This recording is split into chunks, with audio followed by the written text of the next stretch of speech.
లక్ష్మి గారు రాసిన నవల మీరా. మీరా నిలువుటద్దం ముందు నిలబడి తిలకం దిద్దుకుంటోంది. ఇంకా తెమలేదు, ఈ కాగితాలు మాత్రం సెంటర్లో ఇచ్చి వెళ్ళాలి, తర్వాత నీ ఇష్టం అంది అప్పుడే అక్కడికి వచ్చిన కాంతమ్మ. నేను ఆ కాగితాలు సెంటర్లో ఇచ్చే వెళ్తాను, నువ్వేం బెంగ పెట్టుకోకు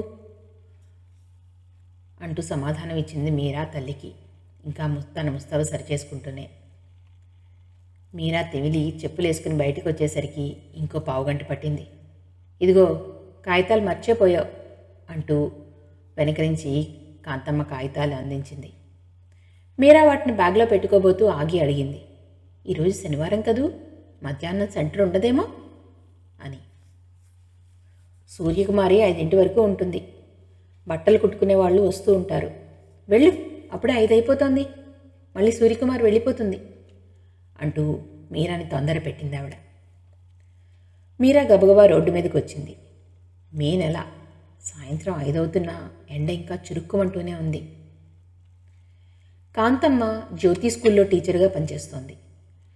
జ్యోతి స్కూలు సెంటరు సరోజినీరావుది. ఆవిడ కోటేశ్వరరావు భార్య. ఒకప్పుడు కోటేశ్వరరావు ఒక వెల్ఫేర్ సెంటర్ సెక్రటరీగా ఉండేవాడు. అప్పుడు సరోజినీదేవి ఆ సెంటర్కి వెళ్ళి కుట్టు పని అది నేర్చుకునేది. పుట్టిన పాపనెత్తుకుని హైదరాబాద్ వచ్చేసరికి ఆవిడ ఆలోచనలు కార్యరూపం దాల్చాయి. పుట్టిన పాపాయికి ముద్దుగా జ్యోతి అని పేరు పెట్టుకున్నారు. పాపాయి మొదటి పుట్టినరోజున ఒక గది అద్దెకి తీసుకుని 2 కుట్టు మిషన్లు సిద్ధం చేసుకుని సెంటర్ ప్రారంభించారు. దానికి జ్యోతి సెంటర్ అని నామకరణం చేశారు. జ్యోతి పేరు బలము, ఆవిడ కార్యదీక్షో మరి ఆ రెండూ కలిసో కానీ జ్యోతి సెంటర్ దినదినాభివృద్ధి చెందింది. 10 మందిని ఆకట్టుకోసాగింది. 6 నెలలు తిరిగేసరికి మరో 2 మెషిన్లు కొన్నారు. కుట్టు పనితో పాటు ఎంబ్రాయిడరీ నేర్పేందుకు అవకాశాలు కలగజేశారు. అంతేకాకుండా పిల్లలకి 5వ తరగతి వరకు క్లాసులు నిర్వహిస్తూ స్కూలుకు కూడా ప్రారంభించారు. ఇల్లు కొని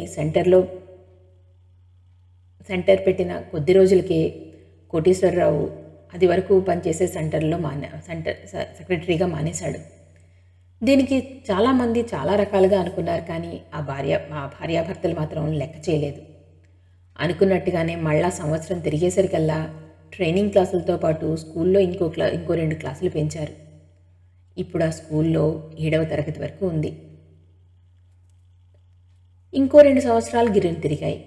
కోటేశ్వరరావు ఒక మిత్రుడి వ్యాపారంలో వాటాదారుగా చేరి ఆ వ్యాపార వ్యవహారాలు చూసుకోసాగాడు. ఇప్పుడు అతను కొన్ని లక్షలకి అధికారి. సెంటరు స్కూలు కూడా బాగానే నడుస్తున్నాయి. సరోజినీదేవి అనుకున్న దానికంటే అన్నీ బాగానే జరిగాయి, కానీ ఒక్క లోటు మాత్రం ఆవిడ్ని బాధ పెడుతూ ఉంటుంది. జ్యోతి ఒక్కతే ఆడపిల్ల. ఒక్క మగపిల్లవాడు పుడితే తన జీవితంలో లోటు అనేది లేదు అని ఎన్నోసార్లు అనుకుంటుంది ఆవిడ. డాక్టర్ల చేత పరీక్షలు చేయించుకుంది. ఆఖరికి 2 ఆపరేషన్లు కూడా చేయించుకుంది, కానీ ఏం లాభం లేకపోయింది. దాంతో ఇక ఆశ వదులుకుంది. జ్యోతిని ఇల్లరికం వచ్చే అబ్బాయికి ఇచ్చి చేయాలని ఒక్కతే కూతురైనందువల్ల చాలా గారాభంగా పెంచారు. జ్యోతి పెంకిఘటంగా తయారైంది. జ్యోతి పెంకితనం తెలుసుకున్న వాళ్ళు వాళ్ళ డబ్బుకి వాళ్ళకి నమస్కారం పెట్టి జ్యోతిని పెళ్లి చేసుకోవడానికి నిరాకరిస్తున్నారు. తెలియని వాళ్ళు చూడ్డానికి వచ్చిన వారు చేసే మర్యాదలకు ఉబ్బి తబ్బిపోయిన అయి జ్యోతి పెంకి సమాధానాలకి హడ్లిపోయి వెనక్కి తిరిగి చూడకుండా వచ్చిందారనే పారిపోతున్నారు. కూతురు పెళ్లి తల్లిదండ్రులకు ఒక పెద్ద సమస్య అయి కూర్చుంది. ఫారెన్ పంపిస్తామన్నా మరెన్ని ఆశలు చూపించినా లాభం లేకపోయింది. ఎవరూ ధైర్యం చేసి ముందుకు రావడం లేదు. అన్యాయంగా డబ్బు సంపాదిస్తే ఇంతే, ఇలాగే ఉంటుంది అనుకునేవారు. వాళ్ళ స్థితిని చూసి కళ్ళు కుట్టేవారు. వాళ్ళ మాటలు ఒకటి అరా భార్యాభర్తలు చేరిని సొక్కకుండా పోలేదు, కానీ వాటిని వాళ్ళు పట్టించుకోలేదు. వాస్తవంలోకి వస్తే మీరా సెంటర్ వరండా మెట్లు ఎక్కబోతుందల్లా టక్కున ఆగిపోయింది. లోపల నుంచి నవ్వులు కేకలతో చాలా కోలాహలంగా ఉంది. ఎవరా అనుకుంది. లోపలికి వెళ్ళాలో వద్దో తెలిసింది కాదు. 1-2 నిమిషాలు అలాగే నిలబడిపోయింది. తర్వాత లోపలికి వెళ్ళడానికే నిశ్చయించుకుంది. సూర్యకుమార్ ఉంటే కాగితాలు ఇచ్చి వెళ్ళిపోవచ్చు అని. మీరా లోపలికి అడుగు పెట్టేసరికి ఇద్దరు తెలిసిన వాళ్ళు కనబడ్డారు. వాళ్ళు కాక 15 మందో ఇంకా ఎక్కువ మందో ఉన్నారు. అందరూ 20 సంవత్సరాల లోపు వాళ్లే. సూర్యకుమారి కోసం అటు ఇటు చూసింది. ఆమె ఎక్కడా కనిపించలేదు. తనకు తెలిసిన అమ్మాయిని అడిగింది, సూర్యకుమారి వెళ్ళిపోయారా అని. మీరా మాటలు పూర్తి కాకుండానే 4-5 అమ్మాయిలు గొల్లుమని నవ్వారు. అందులో ఒక అమ్మాయి, ఇంకా కుమారే, ఏ సూర్యకాంతమనో సూరమ్మనో పెట్టుకోక అంది. ఆ మాటలకి అందరూ విరగబడి నవ్వారు. మీరాకి తెలిసిన అమ్మాయిలిద్దరూ, ఆవిడ వెళ్ళిపోయిందిలే, ఆవిడతో ఏమిటి పని అని అడిగారు. మీరా చెప్పింది. తర్వాత మీరా వెళ్ళబోయింది, కానీ వాళ్ళు మీరాని వెళ్ళనివ్వలేదు. మంచి సమయానికి వచ్చావు, వెళ్ళడానికి వీల్లేదు అన్నారు. మీరాకి అక్కడ ఉండడం సుతారము ఇష్టం లేదు. అయినా అరుణతో 5 వచ్చేస్తానని చెప్పింది కూడా. ఇక్కడున్న పిల్లల నవ్వులు అది చూస్తుంటే మీరాకి కలవరం పుడుతోంది. నేను అర్జెంటు పని మీద బజారు వెళ్తున్నాను, వచ్చేటప్పుడు వస్తానులేండి అంది మీరా. ఆ మాటలు అనడంతోనే అక్కడ ఉన్నవాళ్లంతా మీరా చుట్టూ ముగేశారు. ఎప్పుడూ కనీ విని ఎరుగనంత గమ్మత్తు జరగబోతోంది. అది చూడకుండా వెళ్తే మహా పాపం చుట్టుకుంటుంది అన్నారు వాళ్ళు. 2 అమ్మాయిలు మీరాని కుర్చీలో కూర్చోబెట్టారు. తర్వాత ఇంకో అమ్మాయి జానడు వెడల్పు 3 పొడవు ఉన్న అట్టలాంటిది మీరా చేతిలో పెట్టింది. అదేమిటో మీరాకు అర్థం కాలేదు. దానికి ఎర్ర రంగు కాగితం అంటించి ఉంది. ఏమిటిది అని అడిగింది మీరా అర్థం కాక. తిప్పి చూడు అన్నారు వాళ్ళు. తిప్పి చూసింది. సుస్వాగతం అని మంచి నగిషి చెక్కినట్లుగా అందంగా పొందిగ్గా రాసి కింద ఎర్రసిరాతో అండర్లైన్ చేసి ఉంది. మీరాకి ఏమీ అర్థం కాలేదు. అదే వాళ్ళని అడుగుదామని తలెత్తింది. ఇంతలో కారాగిన చప్పుడైంది. ఆ చప్పుడు వింటూనే అమ్మాయిలంతా బెలబెల్లాడుతూ గుమ్మం కేసి పరిగెత్తారు. మీరా కూడా ఏమిటా అని గుమ్మం దగ్గరికి వచ్చింది. చేతిలో ఆ కార్డు అలాగే ఉంది. గుమ్మం దగ్గర అందరూ మూగి ఉండడంతో అసలు ఏం జరిగిందో తెలియక మీరా కిటికీ దగ్గరికి వచ్చి బయటికి చూసింది. టాక్సీ ఆగి ఉంది. జ్యోతి నించోలేనట్టుగా కొద్దిగా వంగుని కుడి చేయి కడుపు కిందగా అదిమి పెట్టినట్టు పట్టుకుంది. పక్కన కొంచెం సన్నగా పొడుగ్గా ఎర్రగా ఉన్న అతను జ్యోతిని పొదివి పట్టుకున్నట్టుగా పట్టుకున్నాడు. జ్యోతి ఎడమ చెయ్యి అతని భుజం మీద వేసి పూర్తిగా తన బరువంతా అతని మీద మోపి నడవలేక నడుస్తోంది. కాదు, అతను నడిపిస్తున్నాడు. వాళ్ళు వరండా మెట్లు ఎక్కుతున్నారు. మీరా ఇటు తిరిగింది. అప్పుడే 2 అమ్మాయిలు, ఏది నువ్వెక్కడున్నావా అంటూ మీరా చెయ్యి పట్టుకుని ముందుకు లాగారు.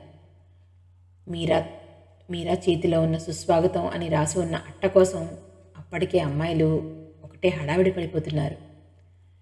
మీరాని ముందుకు లాగడం, జ్యోతికి తీసుకొచ్చిన అబ్బాయి గుమ్మంలోకి రావడం ఒకేసారి జరిగింది. మీరా చేతిలో ఆ అట్ట అలా ఉండగానే మీరాని ముందుకు నెట్టి ఇంకో 2 అమ్మాయిలు కూడా ఆ అట్టను పట్టుకుని జ్యోతికి అతని మొహాలకి దగ్గరగా జానెడు ఎడంలో పెట్టి అందరూ గొల్లున నవ్వారు. ఇదంతా కన్ను మూసి తెరిచేంత చురుగ్గా జరిగిపోయింది. జ్యోతి కడుపు నొప్పి ఊదేసినట్టుగా ఎగిరిపోయింది. తను కూడా వాళ్ళ నవ్వుల్లో శృతి కలిపింది. అసలు గుమ్మంలోకి రాగానే అమ్మాయిలంతా గుమిగొడ్డం, సుస్వాగతం పలకడం, దానికి అతను తెల్లబోయాడు. దానికి సాయం జ్యోతి కూడా వాళ్ళతో సమానంగా నవ్వడంతో ఇదంతా జ్యోతి వేసిన ఎత్తని, తనని ఫూల్ చేయడానికి అని అతని గ్రహించడానికి ఎంతో సేపు పట్టలేదు. అతను సర్పం మించి తీసినంత జుగుప్సగా జ్యోతి మీద నుంచి చేతులు తీసేశాడు. మొదట అసలు సంగతి ఏమిటో తెలియకుండా ఆ అట్టని పట్టుకున్న మీరా ఇప్పటికీ అసలు సంగతి ఏమిటో తెలియక అంత అయోమయంగా అనిపించినా ఇంకా ఆ అట్టని అలాగే పట్టుకుని నిలబడింది. జ్యోతికి అతనికి మీరాయే అతి దగ్గరగా ఉంది. అందులోనూ ఎడంవైపున అతన్ని తగిలినట్లుగా నిలబడి ఉంది. దాంతో మీరాదే అతి ముఖ్యమైన పాత్ర అయి ఉండొచ్చు అనుకున్నాడు అతను. ఇంతలో మీరా చేతిలో అట్ట ఎవరో తీసుకున్నారు. మీరాలో చలనం కలిగింది. తేరుకుని క్షణం అతని కేసి చూసింది. అతని కళ్ళు గురిపెట్టిన తుపాకీ గుళ్లల్లా మెరుస్తున్నాయి. మీరా గుండె దడదడలాడింది. అతను ఒకసారి తల విదిలించి బాణంలా బయటికి దూసుకుపోయాడు. వెనక్కి నుంచి అమ్మాయిల పరిహాసాలతో కూడిన నవ్వులు అతన్ని వెనక్కి తిరిగి వచ్చేలా చేశాయి. కానీ అతను అతి ప్రయత్నం మీద ఆవేశాన్ని అదిమిపెట్టి ఆ ప్రయత్నం విరమించుకున్నాడు. మీరాకి ఇంటి దగ్గర బయలుదేరినప్పుడు ఉన్న ఉత్సాహం ఇప్పుడు మచ్చుకైనా లేదు. తను అసలు సెంటర్కి రాకుండా ఉంటే ఎంత బాగుండేది. సూర్యకుమార్ లేదనగానే తను వచ్చేసినా ఎంత బాగుండు. వాళ్ళు కూర్చోబెట్టేస్తే తను ముద్దులా కూర్చుందేమిటి? అతను ఎప్పుడైనా ఎక్కడైనా తటస్థపడి అడిగితే అనుకుంది. మళ్ళీ తనకేం భయం, సంగతంతా చెప్పేస్తుంది. అడగకపోతే గొడవే లేదు. అయినా తన్నెందుకు అడుగుతాడు? తనకేం సంబంధం? ఏమైనా అడగదలుచుకుంటే జ్యోతిని అడుగుతాడు అంటూ సమాధానపడింది తనలో తనే. ఎక్కడి నుంచో వస్తూ సూర్యకుమార్ ఎదురుపడింది ఆమెకి. మీరా ఆవిడని ఆగమని తల్లి ఇమ్మన్న కాగితాలు ఇచ్చేసి బరువు దింపేసుకుంది. మీకోసం సెంటర్కి వెళ్ళాను, మీరు లేరు అంది కాగితాలు ఇస్తూనే మీరా. జ్యోతమ్మ స్నేహితులు వచ్చి నన్ను బయటికి తరిమేశారు. జ్యోతమ్మ ఇంకా ఎవరో వస్తారని. ఏం చేయను అందావిడ. సరేలేండి, అమ్మ మీకు ఇమ్మంది, అందుకే నేను వెళ్తున్నా అంటూ ఆవిడని దాటి వచ్చేసింది. లేకపోతే ఆవిడ ఏం పురాణం విప్పుతుందో అని మీరా. అరుణకి 5 వస్తానని చెప్పింది. ఇప్పుడు 6 అవుతోంది. అరుణకి చాలా కోపం వస్తుంది అనుకుంటూ హడావిడిగా వెళ్తోంది మీరా. ఈరోజు అరుణ పుట్టినరోజు. అరుణకి మీరాకి స్నేహం కలిసి ఈ రోజుకి ఏడాది నిండుతుంది. మీరాకి స్నేహితులు చాలా తక్కువ. కాంతమ్మ భయం చేత మీరాని అట్టే ఎక్కడికి కదలనివ్వదు. మీరాకి ఇద్దరే బాగా దగ్గర స్నేహితులుండేవారు, ఇందిరా, రాణి. రాణికి పెళ్ళయి అత్తవారింటికి వెళ్ళిపోయింది. రాణి అత్తవారింటికి 2 రోజులకు వెళ్తుందనగా ఇందిరా, మీరా రాణి వాళ్ళ ఇంటికి వెళ్ళారు. అప్పుడు అరుణ అక్కడ ఉంది. ఆ రోజు అరుణ పుట్టినరోజు. ఇందిరతో పెద్దగా స్నేహం లేకపోయినా అరుణకి ఇందిర తెలుసు. ఇందిరని, మీరాని కూడా రమ్మని చెప్పడమే కాకుండా తను కూడా వచ్చే వరకు ఊరుకోలేదు అరుణ. అసలు ఇందిరా, మీరా సినిమా ప్రోగ్రాం వేసుకుని వచ్చారు. రాణి అత్తారింటికి వెళ్ళిపోతుంది కదా, మళ్ళీ ఎన్నాళ్ళకు కలుస్తాము అని ఆమెను చూడ్డానికి వచ్చారు. అక్కడ కలిసింది అరుణ. ఇలా మొదలైన స్నేహం ఒక్క 4 రోజులు ఒకరినొకరు చూసుకోకపోతే ఇద్దరికీ తోచదు అన్నంత దూరం వెళ్ళింది. ఇప్పుడు ఇందిర ఊళ్ళో లేదు. వాళ్ళ అమ్మగారికి ఒంట్లో బాలేదు. వాళ్ళ పెద్దన్నయ్య మద్రాసులో ఉంటే అక్కడికి తీసుకెళ్లారు. అందుకని మీరా ఒక్కరితే బయలుదేరింది. మీరా రావడం పైన బాల్కనీలో నిలబడ్డ అరుణ చూసింది. గబగబా కిందకి వచ్చింది. అలా గబగబా వచ్చిందల్లా మీరా ఎదురుపడేసరికి మూతి ముడుచుకుని ముఖం పక్కకు తిప్పేసుకుంది. అరుణకి చాలా కోపం వస్తుందని మీరా ముందే అనుకుంది. అబ్బా, ఎంత కోపం తల్లి, ఒక్కసారే మొహం తిప్పేసుకున్నావు అంది మీరా. అరుణ అదేం వినిపించుకొని దానిలా టేబుల్ దగ్గరికి వెళ్ళి ఏదో బొమ్మల పుస్తకం తిరిగేసాగింది. మీరా వెనకాలే వెళ్ళి భుజం మీద చెయ్యి వేసింది. అరుణ ముఖం తన వైపు తిప్పుకోబోయింది. అరుణ ఇటు తిరగలేదు. సరికదా, మీరా చెయ్యిని తోసేసింది. అసలు కారణం ఏమిటో తెలుసుకోకుండా ఏమిటి కోపం, పెంకితనవును అంది మీరా. అరుణ తిరిగి కూడా చూడలేదు. ఈరోజే పుట్టిన వాళ్ళకి ఇంత కోపం పనికిరాదు అంది మీరా. అరుణ మాట్లాడలేదు. ముందు కోపం పుట్టి తర్వాత నువ్వు పుట్టావన్నమాట అంది మీరా. అయినా మాట్లాడలేదు అరుణ. ఎన్ని అనుకుని బయలుదేరాను ఇంట్లో, ఆఖరికి ఆలస్యం అయితే అయిందని ఇంత కష్టపడి వస్తే అంటూ ఓరగా చూసింది అరుణని మీరా. అంటూ బొమ్మలా అలాగే నిలబడింది అరుణ. మీరాకి విసుగొచ్చింది. ఇక ఆఖరి అస్త్రంగా అంది.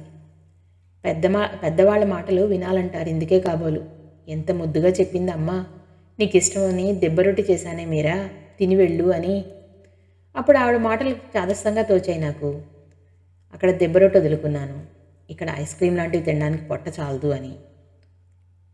పోతాలే, నేను వద్దంటున్నాను కదా అని అమ్మ దెబ్బరొట్టి కాస్త ఎవరికైనా పెట్టేయగలదు కూడా. ఆ మంగమ్మగారు వచ్చిందంటే మూకుడు రొట్టెను అంటున్న మీరాకి మధ్యలోనే అడ్డు తగిలి, ఆపు తల్లి ఆపు అంటూ అరుణ ఇటు తిరిగింది. ఎవరిని ఎవరు ఆపక్కర్లేదులే, నేను తొందరగా వెళ్ళాలి, లేకపోతే అంది మీరా బెట్టు చేస్తూ. ఆ దెబ్బరొట్టి మంగమ్మగారు తినేస్తుంది, అంతే కదూ అంది అరుణ మీరా చేయి పట్టుకుంటూ.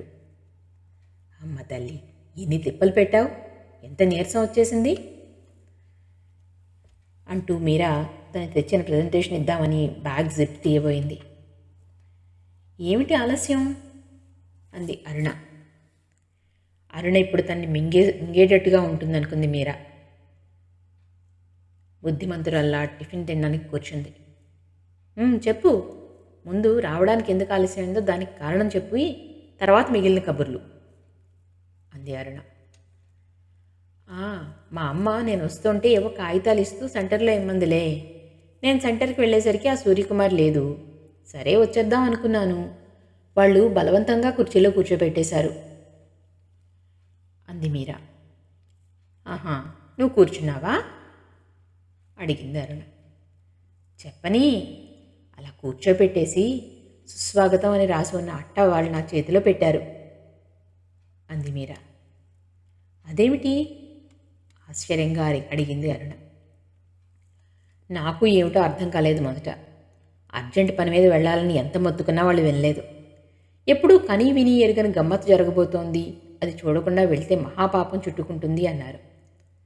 అంటూనే ఆ అట్ట నా చేతిలో పెట్టేశారు. దాని మీద సుస్వాగతం అని ఎందుకు రాశారో నాకు అర్థం కాలేదు. జరగబోయే గమ్మత్తు ఏమిటో కూడా అర్థం కాలేదు. వాళ్ళని అడుగుదాం అనుకునే లోపలే కారు ఆగిన శబ్దమైంది. అందరూ బిలబిల్లాడుతూ గుమ్మం దగ్గరికి పరిగెత్తారు. ఇంకా గుమ్మం దగ్గర కొంచెం కూడా సందులేక ఏమిటా అని కిటికీ దగ్గరికి వెళ్ళి బయటికి చూశాను చెప్తోంది మీరా. అరుణ తినడం ఆపి తలెత్తి కుతూహలంగా చూస్తూ, ఏమైంది అని అడిగింది. టాక్సీ ఆగి ఉంది. దాంట్లోంచి జ్యోతి ఇంకొక అతను దిగారు. జ్యోతి అసలు నించోలేని దానిలా తన బరువంతటిని అతని మీద మోపి పెద్ద కడుపు నొప్పి వచ్చినట్టు చేత్తో అదిమి పట్టుకుంది. అతను అతి జాగ్రత్తగా 2 చేతులతో పదవి పట్టుకుని తీసుకుని వస్తున్నాడు. నేను ఏమిటా అని ఇటు తిరిగాను. ఇంతలో 2 అమ్మాయిలు నన్ను లాక్కుపోయారు అంది మీరా. ఎందుకు ఆశ్చర్యంగా అడిగింది అరుణ. ఆ సుస్వాగతం అన్న బోర్డు నా చేతిలో ఉందిగా, నన్ను వాళ్ళ ముందుకు నెట్టారు. అందరూ ఒకటే నవ్వులు. జ్యోతి కూడా మామూలుగా అయిపోయి వాళ్ళతో సమానంగా నవ్వడం మొదలెట్టింది అంది మీరా. అదేమిటి ప్రశ్నించింది అరుణ. నాకు మొదట అర్థం కాలేదు, తర్వాత వాళ్ళు చెప్పారు. జ్యోతికి అతనికి అస్సలు పడదుట. ఓసారి రైల్లోనూ మరోసారి ఏదో ప్రోగ్రాంకి వెళ్ళినప్పుడు దెబ్బలాడుకున్నారట. రైల్లో దెబ్బలాడుకోవడం ఎవరో తెలిసిన వాళ్ళు చూసి జ్యోతి నాన్నగారికి కూడా చెప్పారట. ఆయన జ్యోతినే కేకలేశారట. అతను జ్యోతి నాన్నగారితో పనుండి 2-3 సార్లు జ్యోతి వాళ్ళ ఇంటికి కూడా వచ్చాట. కానీ అప్పుడు ప్రతీకారం తీర్చుకోవడానికి వీలు లేకపోయిందట. పైగా జ్యోతి నాన్నగారు వాళ్ళ అమ్మాయి తరపున క్షమాపణలు చెప్పుకున్నారట. అప్పటి నుంచి జ్యోతికి అతన్ని ఎలాగైనా పరాభవించాలనే ప్రయత్నంట చెప్పింది మీరా. ఇంతకీ అర్ధోక్తిలో ఆగిపోయింది అరుణ నవ్వాపుకుంటూ. అదంతా నటనట, నాకు తెలీదు అంది మీరా. అసలు అతన్ని ఎలా నమ్మించి తీసుకొచ్చింది అడిగింది అరుణ. జ్యోతి ఇంకో 2 అమ్మాయిలు బజారుకి బయలుదేరారట.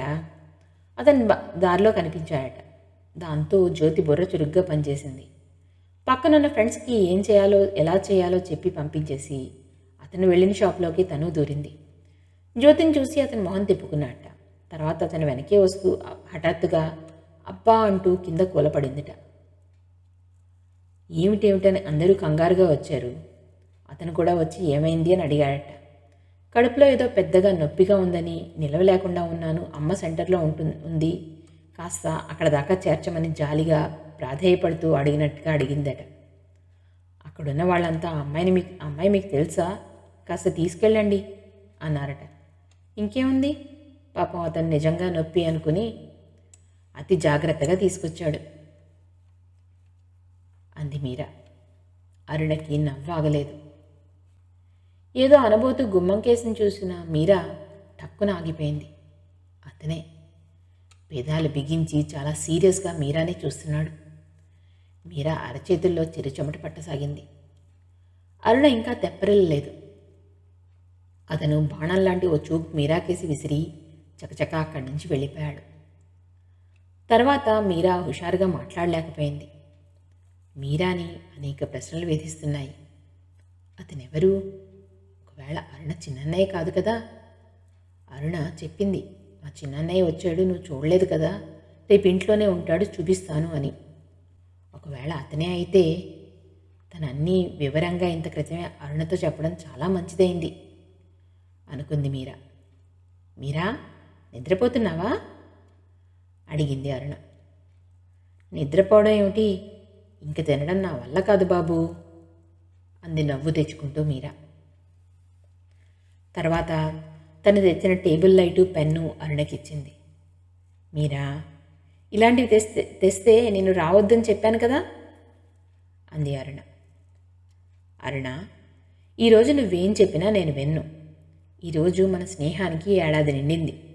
ఆ సందర్భంగా ఈ పెన్ను నేను పియూసీ పాస్ అయినప్పుడు మా బామ్మ నాకు ఇచ్చింది. ఆవిడికి నేనంటే ఎంతో ఇష్టం, నువ్వంటే నాకు అంత ఇష్టం. అందుకే ఈ పెన్ను నీకిస్తున్నాను అంది మీరా.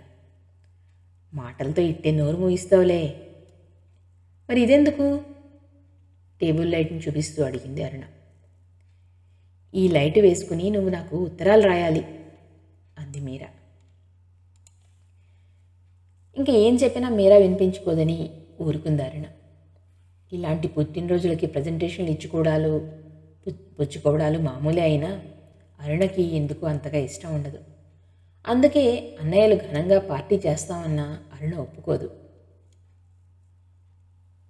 మీరా అక్కడే ఉన్న పత్రికను తిరిగేస్తోంది. అక్కడి నుంచి ఎప్పుడు బయటపడదామా అనిపిస్తోంది ఆమెకి.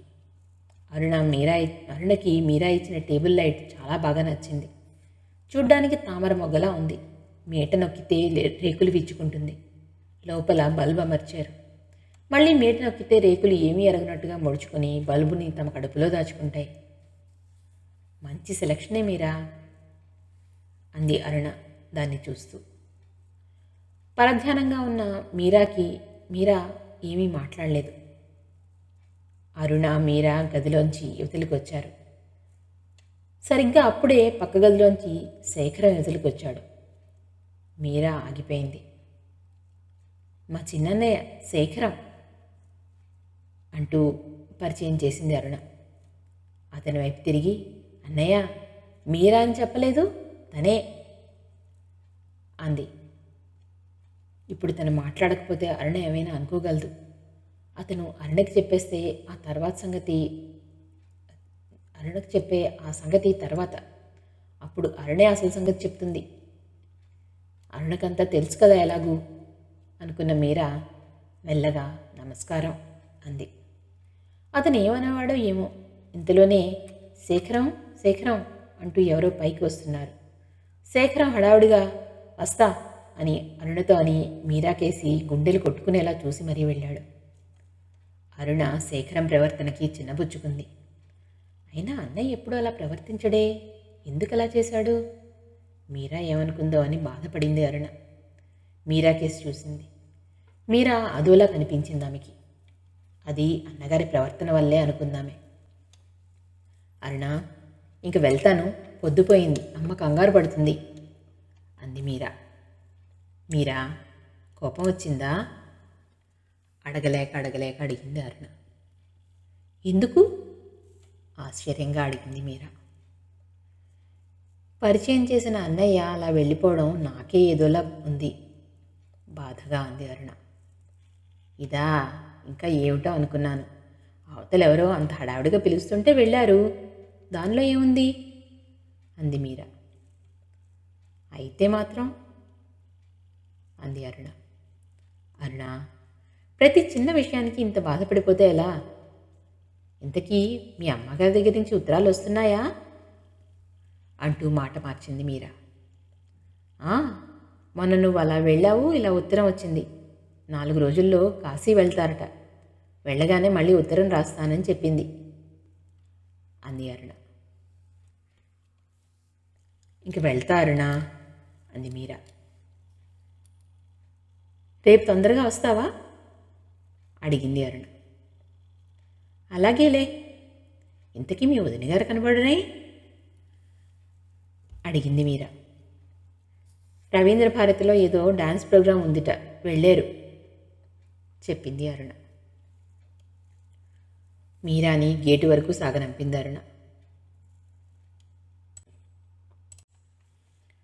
మీరా ఆలోచిస్తూ నడుస్తోంది. ఆలోచించి చివరికి ఇలా అనుకుంది. తనింత బద్దలు కొట్టుకోవాల్సిన అవసరం ఏముంది? అసలు తనేం తప్పు చేసిందని? మధ్యలో తనెందుకు బాధపడాలి? జ్యోతికి అతనికి ఇంకా ఏం గొడవలున్నాయో అది వాళ్ళు తేల్చుకుంటారు. మధ్యలో తనకేమిటి? అతను కనుక అరుణతో అంటే అరుణ అసలు సంగతి చెప్తుంది. అతను తన్నే అడిగితే తనే చెప్పేస్తుంది, లేకపోతే లేదు. అతనేదో అంతా తన తప్పన్నట్లుగా, తనేదో తప్పు చేసినట్టుగా చూడడం ఏమిటి?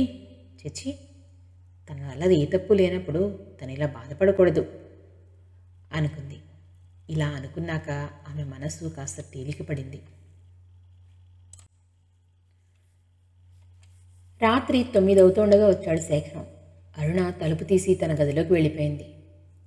శేఖరం కూడా అరుణ వెనకే వచ్చాడు. అరుణ అన్నగారిని గమనించినట్టే ఉండిపోయింది. అరుణకి కోపం వచ్చిందని గ్రహించాడు శేఖరం. అరుణ, మంచినీళ్ళు కావాలి అన్నాడు అక్కడే ఉన్న కుర్చీలో కూర్చుంటూ. అరుణ వెళ్ళి గ్లాసుతో నీళ్లు తీసుకొచ్చి ఇచ్చి వెళ్ళబోయింది. శేఖరం అరుణని వెళ్లకుండా చెయ్యి పట్టి ఆపుతూ అడిగాడు, అలా ఉన్నావే అరుణ అని. బానే ఉన్నానే ముభావంగా బదులు చెప్పింది అరుణ. నాకేసి చూసి చెప్పు అన్నాడు అతను. అరుణ మాట్లాడలేదు. అన్నగారికేసి చూడనూ లేదు. కోపం వచ్చింది కదూ అన్నాడు అతను. తెలుసుకున్నావన్నమాట అంది అరుణ అన్నగారి కళ్ళల్లోకి చూస్తూ. కోపం వచ్చిందని తెలుస్తోంది, కానీ ఎందుకో మాత్రం తెలీదు అన్నాడు అతను. అబద్ధం అంది అరుణ. పోనీలే, ఇప్పుడు ఆ గొడవ ఎందుకు, అలా కూర్చో అన్నాడు అతను.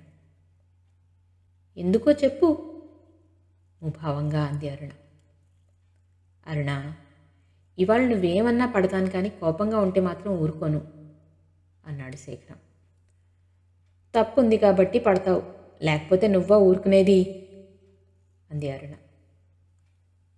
అసలు తప్పేమిటో చెప్పరాదు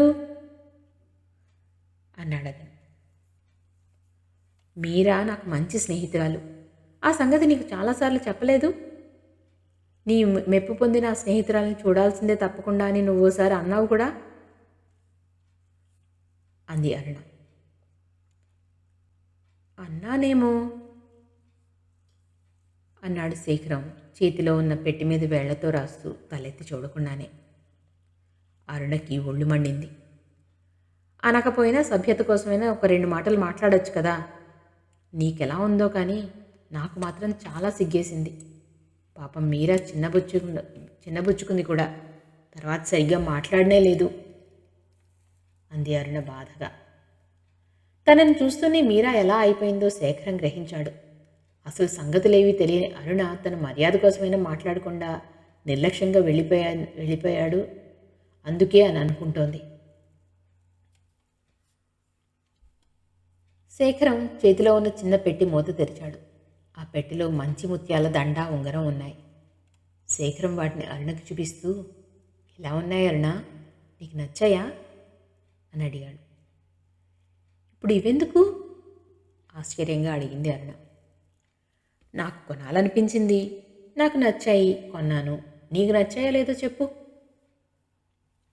అన్నాడు శేఖరం. అరుణ వాటిని చేతిలోకి తీసుకుని చూస్తూ ఉండిపోయింది, నచ్చాయి నచ్చలేదు అని చెప్పకుండా. అసలు వాటిని తీసుకోవాలనే బజారుకి బయలుదేరాను, అప్పుడు కుదరలేదు అన్నాడు శేఖరం. అతని ముఖం కోపంతో ఎరుపెక్కడం ముత్యాల దండ చూస్తున్న అరుణ గమనించలేదు. అతనే మళ్ళీ అన్నాడు, ఇందాక మూర్తి వచ్చాడు, అతను నేను వెళ్ళాం. మూర్తి కూడా చాలా బాగున్నాయి అన్నాడు. అని. బాగులేదని కాదన్నయ్య, ఇప్పుడెందుకు ఇంత ఖరీదు పెట్టి అంది అరుణ. శేఖరన్ తేలిగ్గా ఊపిరి పీల్చుకున్నాడు. నీకు నచ్చాయి కదా, ఇంకా డబ్బు సంగతి నువ్వేం మాట్లాడకు అన్నాడు.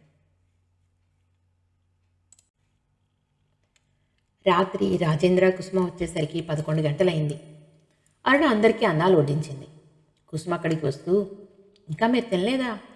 మీరు తినేయాల్సింది కదా, మేము వచ్చేసరికి ఆలస్యం అవుతుందని తెలుసు కదా అంది. అలా అనడంలో అనవసరంగా తమ కోసం కూర్చున్నారనే అభిమానము లేదు, బాధ లేదు. అన్నయ్య అక్కర్లేదన్నాడు, నాకు ఆకలనిపించలేదు అంది అరుణ. కుసుమ ఇంకేం మాట్లాడకుండా మంచినీళ్ళ జగ్గు, నెయ్యి తీసుకొచ్చింది. రాజేంద్ర, శేఖరం వచ్చి కూర్చున్నారు. అరుణ శేఖరం తెచ్చిన ముత్యాల దండ, ఉంగరం రాజేంద్రకి, కుసుమకి చూపించింది. రాజేంద్ర చాలా బాగున్నాయి అన్నాడు. కుసుమ పొడిగా బాగున్నాయి అంది ఆవిడ మామూలు స్వరంలో. కుసుమ మౌనంగా భోజనం చేసింది. భోజనాలు అయ్యాక ఎవరి గదిలోకి వాళ్ళు వెళ్ళిపోయారు. భర్తతో కుసుమ అంది, మరిది గారు మహా జోరుగా డబ్బు ఖర్చు చేస్తున్నారే, ఇలా ఖర్చు చేసుకుంటూ తిరుగుతూ ఉంటే బాగానే చేస్తాడు వ్యాపారం అని. శేఖరం మీద విపరీతమైన కోపం, విసుగు వచ్చినప్పుడు మరిది గారు అని సంబోధిస్తుంది కుసుమ.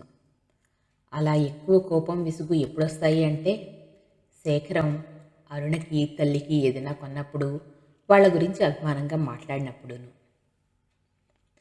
శేఖరం 4 రోజుల మించి ఇక్కడ ఎక్కువగా ఉన్నప్పుడు కూడా వస్తూ ఉంటుంది. దానికి కారణం అన్నదమ్ములిద్దరూ విడిపోయి ఏడాది అయింది. విడిపోయాక ఎవరి దారి వాళ్ళది, ఎవరి సంపాదన వాళ్ళది. అలాంటప్పుడు 4 రోజులకు మించి ఉండడం కుసుమకి ఇష్టం ఉండదు. కుసుమకి ఇష్టం లేదని ఆ ఇంట్లో అందరికీ తెలుసు. చెప్పుకోలేని ఇబ్బంది. అన్నగారు ఊళ్ళో ఉండగా తమ్ముడు హోటల్లో తింటే అన్నగారికి, తమ్ముడికి కూడా మర్యాదే. శేఖరం సాధ్యమైనంత వరకు పనుంది, రావడానికి కుదరదు అంటూ ఏ హోటల్లోనూ భోజనం చేస్తూ ఉంటాడు. అరుణ ఇది గమనించి చాలా బాధపడుతూ ఉంటుంది. 4-5 రోజులకోసారి, ఈరోజు నువ్వు వచ్చే వరకు నేను తిన్నాన్నయ్యా అంటుంది. అలా చెప్పమ్మా అరుణ అంటాడు రాజేంద్ర, తను చెప్పి చెప్పి విసిగిపోయిన వాడిలాగా. అతను భార్య కోపానికి తట్టుకోలేని బలహీనుడు. అలా అరుణ హఠం చేసిన రోజు తప్పనిసరిగా ఇంట్లో భోజనం చేస్తాడు శేఖరం. భార్య మాటకి కాస్త నిదానించి అన్నాడు రాజేంద్ర. పోనీలే, వాడు ఎలా ఖర్చు చేసుకుంటే మనకే, వాడి డబ్బు వాడు ఖర్చు చేసుకుంటున్నాడు అని. తర్వాత మన నెత్తికెక్కకపోతే సరి, ఎవరెలా చేసుకున్నా సరే అంది విసుగ్గా లైట్ తీసేస్తూ కుసుమ. ఈ మధ్య శేఖరం మీద కుసుమకి మరీ కోపంగా ఉంది. కుసుమ తల్లి తరఫున ఓ సంబంధం తీసుకొచ్చింది. దానికి శేఖరం ఒప్పుకోలేదు, చూడ్డానికి కూడా వెళ్ళలేదు. పోనీ ఆ అమ్మాయినే ఇక్కడికి పిలిపిస్తానంది కుసుమ. శేఖరం దానికి ఒప్పుకోలేదు. తను అసలు ఇప్పుడప్పుడే పెళ్ళే చేసుకోనన్నాడు. కట్నం కోసమేమో అని, కట్నం బాగా ఇస్తారు అంది కుసుమ. అసలు డబ్బున్న అమ్మాయిని చేసుకోను అని శేఖరం ఖచ్చితంగా చెప్పేసి అక్కడి నుంచి వెళ్ళిపోయాడు. ఈ మాట నేరుగా వచ్చి ఆమె గుండెల్లో గుచ్చుకుంది. శేఖరం అన్న మాట తనని ఉద్దేశించే అని అర్థం చేసుకుంది కుసుమ. భర్త మీద ఇంతెత్తి ఎగిరింది. ఒక్క పైసా వద్దు అన్నప్పుడు ఊరుకుంటే పోలా అన్నాడు రాజేంద్ర. ఇలాంటి మాటలన్నీ చెప్పడానికే, డబ్బు లేని పిల్లని తీసుకొస్తాను, చేసుకోమనండి చూద్దాం అంటూ మండిపడింది కుసుమ. వాడికి ఇప్పుడప్పుడే పెళ్లి చేసుకోవాలని లేదు. అయినా మనకెందుకు చెప్పు, వాడు పిన్ని చూసుకుంటారు, ఇంకా అయితే మీ నాన్న బాబాయిలు చూసుకుంటారు అంటూ కుసుమకి 1 గంట సేపు నచ్చజెప్పి శాంతపరిచాడు రాజేంద్ర. అప్పటి నుంచి శేఖరం అంటే కుసుమకి బొత్తిగా పడ్డం లేదు. అలాగే అరుణ ఉండడం కూడా కుసుమకి ఇష్టం లేదు. అన్నదమ్ములిద్దరూ విడిపోయాక అరుణ చదువుల నిమిత్తం శేఖరం అన్నగారికి డబ్బు ఇస్తున్నాడు. ఇది అరుణకి చూచాయిగా తెలిసినా తల్లికి మాత్రం తెలియదు. శేఖరం తెలియనివ్వలేదు. వేణుగోపాలరావు గారి మొదటి భార్య సంతానం రాజేంద్ర, శేఖరం. శేఖరం 10 నెలల పిల్లాడప్పుడు ఆవిడ పోయింది. పరాయి వాళ్ళు వస్తే పిల్లల్ని సరిగ్గా చూడరని ఆవిడ చెల్లెల్ని ఇచ్చి చేశారు. అక్క పిల్లల్ని తన సొంత పిల్లల్లాగానే పెంచింది ఆవిడ. ఆవిడ కాపురానికి వచ్చిన 5-6 ఏళ్లకి అరుణ పుట్టింది. శేఖరానికి తల్లి ఎవరో తెలియని వయసులో తల్లి పోవడంతో పినతల్లినే అమ్మ అని పిలిచేవాడు. రాజేంద్ర చేత కూడా అమ్మ అని పిలిపించాలని ఆ భార్యాభర్తలు శతవిధాల ప్రయత్నం చేశారు. కానీ రాజేంద్ర పిలిచేవాడు కాదు. మా అమ్మ చచ్చిపోయింది, నువ్వు పిన్నివే అనేవాడు. అరుణ 5 ఏళ్ల పిల్లప్పుడే వేణుగోపాలరావు గారు పోయారు. అన్నగారులు తమ్ముడు వాళ్ళ దగ్గరికి వచ్చి ఉండమన్నా ఆవిడ ఒప్పుకోలేదు. రాజేంద్రకి మేనమామ కూతుర్నే ఇచ్చి చేశారు. మేనరికం చేయడం ఆవిడకి ఇష్టం లేదు. కారణం వేణుగోపాలరావు గారికి ఇష్టం ఉండేది కాదు. అయినా వదినగారి సంగతి, కుసుమ సంగతి ఆవిడకి తెలియంది కాదు. కానీ రాజేంద్ర కుసుమనే చేసుకుంటాను అన్నాడు. ఇక ఆవిడ ఏమీ అభ్యంతరం చెప్పలేదు. నీ ఇష్టం అంది. అన్నదమ్ములిద్దరికీ పంపకాలు పెట్టింది కూడా కుసుమ తండ్రే. వాళ్ళకిప్పుడు పంపకాలేమిటి అంటూ తెల్లబోయింది ఆవిడ. బాధ్యతలు తెలిసొస్తాయమ్మా అన్నాడు ఆయన చెల్లెలతో. అదే మంచిదిలేమ్మా, జరగని, నువ్వేం బాధపడకు అంటూ నచ్చ చెప్పాడు శేఖరం కూడా. జమీందారు గారి అబ్బాయిలు విడిపోయారని ఆ ఊరి ప్రజలు వింతగా చెప్పుకుంటుంటే ఆవిడ చాలా బాధపడేది, సిగ్గుపడేది కూడా. వాళ్ళ ఊర్లో వేణుగోపాలరావు గారిని అందరూ జమీందారు గానే గౌరవించారు. అసలు ఆ కుటుంబానికి జమీందారీ అనే బిరుదు పూర్వకాలం నుంచి ఉంది. ఆవిడ బెంగ పెట్టుకున్నట్టుగా అయిపోయింది. దాంతో ఆరోగ్యం దెబ్బతింది. శేఖరం కొన్నాళ్ళు ఇంటి దగ్గర నుండి తల్లికి వైద్యం చేయించాడు. ఆవిడ ఆరోగ్యం కాస్త కుదుటపడ్డగానే కొన్నాళ్ళు ఎక్కడికైనా తిరిగి వస్తానంది. శేఖరానికి కూడా అదే మంచిదనిపించి సరే అన్నాడు. తెలిసిన వాళ్ళెవరో యాత్రలకు వెళ్ళబోతుంటే వాళ్లతో పాటు తల్లిని కూడా పంపాడు. తల్లి రాగానే అరుణ కూడా వాళ్ళ ఊరు వెనక్కి వెళ్ళిపోతుంది. చదువు కూడా అయిపోతుంది. కుసుమ కాపురానికి వచ్చి 10 ఏళ్ళైనా పిల్లలు లేరని బాధపడుతూ ఉంది. అరుణ వెళ్ళిపోయాక చెల్లెలు కొడుకుని, అక్క కూతుర్ని తెచ్చి ఉంచుకోవాలని ఆమె తాపత్రయం. రాజేంద్రకి ఇష్టం లేకపోయినా భార్యకి కోపం వస్తుందని, బాధపడుతుందని నీ ఇష్టం అనేశాడు అతని ధోరణిలో మామూలుగానే. శేఖరానికి ఎంతకీ నిద్ర పట్టలేదు. పుస్తకం చదివినా నిద్ర రాలేదు, కళ్ళు మంటలు తప్ప. మీరాని ఇక్కడికి రాకుండా చేయాలి, అదే ఆలోచన అతనికి. కానీ అది ఎలాగో అతనికి అర్థం కావడం లేదు. అయినా అరుణకు పట్టాన్ని ఎవరూ నచ్చరు. అవతల వాళ్ళ మాట అది నచ్చితే కానీ వాళ్ళతో స్నేహం చేయదు. అలాంటిది మీరా ఎలా నచ్చింది అనుకున్నాడు శేఖరం మనసులోనే. జ్యోతి ఎలాంటిదో శేఖరానికి బాగా తెలుసు. ఎవరి నోట విన్నా జ్యోతి రాలుగాయతలమే వినిపిస్తుంది. ఆ ముఠాలోదే మీరా. ఎలాగైనా అడ్డకి నచ్చజెప్పి మీరా స్నేహం మానిపించాలి అనుకున్నాడు అతను. జ్యోతిని ఎప్పుడు ఎక్కడ చూసినా చుట్టూ 10 మంది ఆడపిల్లలకి తక్కువ ఉండరు. వాళ్ళలో మీరాని చూసిన గుర్తు శేఖరానికి లేదు. అయినా అంతమందిని పరీక్షగా ఎవరు చూశారులే అనుకున్నాడు అతను. ఓసారి శేఖరం కోటేశ్వరరావుతో పనుండి వాళ్ళ ఇంటికి వెళ్ళాడు. అప్పుడు ఆయన విశ్రాంతి తీసుకుంటున్నారు. అది ఆయన విశ్రాంతి తీసుకునే సమయంట. సుమారుగా 12 మంది అమ్మాయిలు చేసే హడావిడితో హాలు దద్దరిల్లిపోతోంది. పాటలు పాడేవాళ్ళు కొందరు, మద్దెలు వాయించేవాళ్ళు కొందరు, ఇలా ఎవరి నైపుణ్యం వాళ్ళు ప్రదర్శించుకుంటున్నారు. శేఖరం వెనక్కి తిరిగి వచ్చేద్దామని గేటు వరకు వచ్చాడు. ఇంతలో 17 ఏళ్ల కుర్రాడు పరిగెత్తుకుంటూ వచ్చాడు. అయ్యగారు రమ్మంటున్నారు అంటూ. విశ్రాంతి మాట దేవుడెరుగు, అసలు అంత గొడవ ఆయన ఎలా భరిస్తున్నాడా అనిపించింది శేఖరానికి. కోటేశ్వరరావు దృష్టిలో శేఖరం ఉన్నాడు. కానీ గబుక్కున మా అమ్మాయిని చేసుకుంటావా అని ఆయన అడగదలుచుకోలేదు. అందులోనూ జ్యోతి పెంకితనం, మాట దురుస్తనం శేఖరానికి తెలిసిపోయాయని ఆయనకి తెలియడంతో ఆయన శేఖరాన్ని లౌక్యంగా నెమ్మదిగా లోబరుచుకోవాలనుకుంటున్నారు. అందుకే శేఖరం షుగర్ ఫ్యాక్టరీ విషయంలో కాస్త రేటు ఎక్కువ పలికించినా కోటేశ్వరరావు దిగట్లేదు. ఈ మధ్యనే తెరిచిన ప్లాస్టిక్ ఫ్యాక్టరీలో శేఖరాన్ని కూడా చేర్చుకుందామని కోటేశ్వరరావు చాలా ప్రయత్నం చేశాడు. కానీ శేఖరం అందుకు అంగీకరించలేదు. నువ్వేం పెట్టుబడి పెట్టక్కర్లేదు, అవన్నీ నేను చూసుకుంటానుగా అన్నాడు ఆయన. అయినా కూడా శేఖరం ఊ అనలేదు.